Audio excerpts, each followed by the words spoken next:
কুমারঘাট পৌর পরিষদে ফের বিতর্ক। দীর্ঘ প্রায় ৩ বছর পর রাজ্যপাল মনোনীত সদস্য তথা কংগ্রেস নেতা রিন্টুলাল দেবকে স্বাধীনতা দিবসের প্রস্তুতি বৈঠকে আনুষ্ঠানিকভাবে আমন্ত্রণ জানানো হলেও বৈঠককে ঘিরে উঠেছে একাধিক প্রশ্ন। রিন্টুলাল দেবের অভিযোগ, নির্ধারিত সময়ে কনফারেন্স হলে উপস্থিত হওয়ার পরও প্রায় ১.৫ ঘণ্টা অপেক্ষা করতে হয় তাঁকে এবং উপস্থিত কাউন্সিলরদের। অভিযোগ, সংশ্লিষ্ট প্রশাসনিক আধিকারিকরা উপস্থিত না হওয়ায় নির্ধারিত সময়ে বৈঠক শুরুই হয়নি। পরে সংবাদ মাধ্যমের মুখোমুখি হয়ে তিনি এই ঘটনাকে প্রশাসনিক অব্যবস্থাপনা ও সমন্বয়হীনতার উদাহরণ বলে দাবি করেন।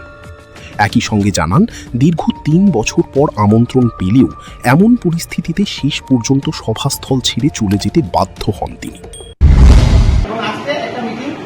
ডেকেছেন বলে আমাকে চিঠি পাঠানো হয়েছে 10:30-এ সেই মিটিংয়ের টাইম ছিল এবং এখানে যে এজেন্ডা ছিল রিগার্ডিং ইন্ডিপেন্ডেন্স ডে 2026, অত্যন্ত গুরুত্বপূর্ণ বিষয়, দেশের স্বাধীনতা দিবসকে সামনে রেখে আজকের এই মিটিং, বোর্ড মিটিং।